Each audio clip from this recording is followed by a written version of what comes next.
but there's been a few things called into question of late with the Gunners as to how well they are dealing with the title pressure and whether they're feeling that pressure right now. It feels that at any point now, any small slip-up could immediately cost them, Stevie. So why is this the case right now?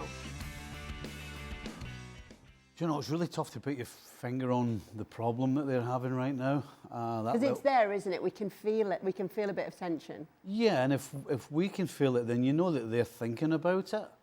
And I've said previously that I think the key to this is the manager. It's how the manager reacts and how the manager is day to day. It's not about turning up the day of the game and getting things right. It's about what happens during the week. And the manager, in my opinion, is the key to it all. He has to have the demeanour of, we just do what we do. We do our week's training, regardless of the opposition. Yes, we have two or three little things we need to keep an eye on, but this is about us. This is about what we do.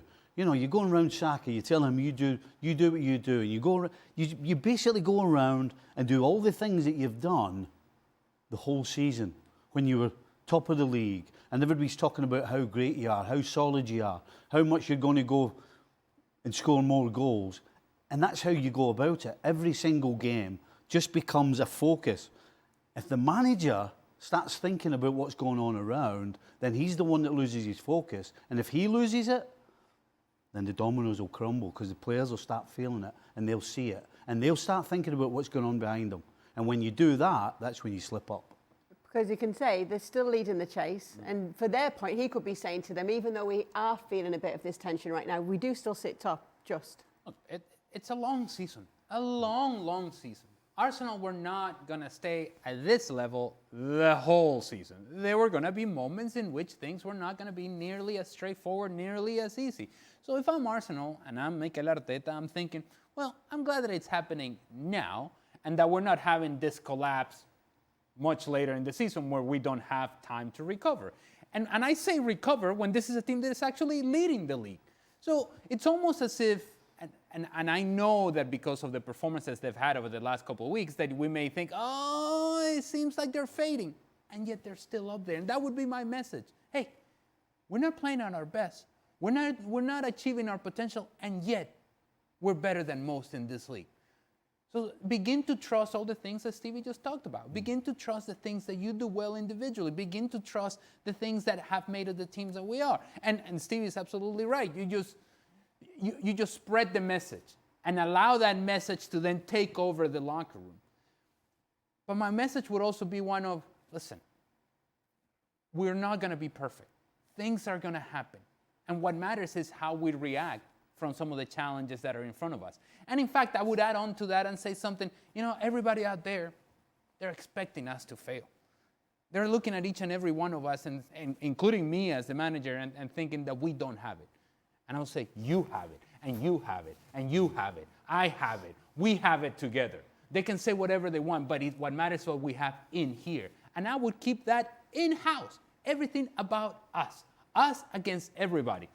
You unite the message, you unite the team, and you get your team playing at a level that you think is going to be enough for you to win this thing. They're still up in the league. They're still leading. I don't think this is an issue for Arsenal, nor a time to panic. Panic if we're reaching April and now you have this some sort of collapse. That's when because you have no time to make up for it. Bunker mentality. Yeah? Bunker mentality. He's talking there, I'm thinking about it. And that's absolutely what it is. Because the bunker mentality means that you're not listening to a word that's going on outside. It's all about in there. And when it's all in there, what happens outside doesn't affect you. That's exactly what they need. Something that's been going on outside. There's a lot of talk about Viktor Gyökeres, and Mikel Arteta has been defending his striker this week. He had no pre-season. The first few weeks was difficult because physically he wasn't in his best state, and he's a player that needs that, like any other player in this league, almost to perform at that level. Then he kicked on. I think he had a really good period and he got injured. And now he's back to his bed. I saw a lot of positive things in the last two games that he's done. We need to continue to tweak and understand him a little bit better in certain situations, and he needs to do the same. But that's about time, and we have full support for him. We take a look at his numbers, and obviously Arteta did mention the injury that Viktor Gyökeres has had to come back from already this season, and you're seeing a before and after with that injury. What's your thoughts on what we're seeing from the player right now and what Arteta had to say, Stevie? I absolutely agree with Arteta. I'm not so sure about the first bit about he wasn't 100% fit and physical, all that stuff. I think the important thing is that he didn't start on fire as certainly Arsenal and Arteta hoped, but there's no question he did come onto some form and some goals. And so he's already shown that he can do that, Gyökeres, in this league. He's unfortunate he got injured.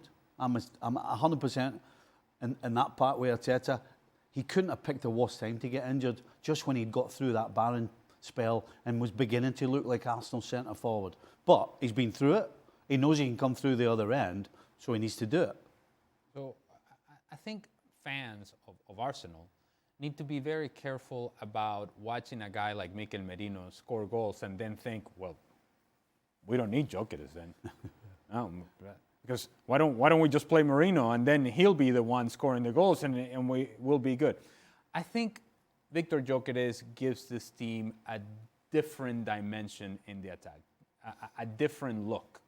And so if he is at his best and he is physically fit and confident in front of goal, I think this team is better because of it.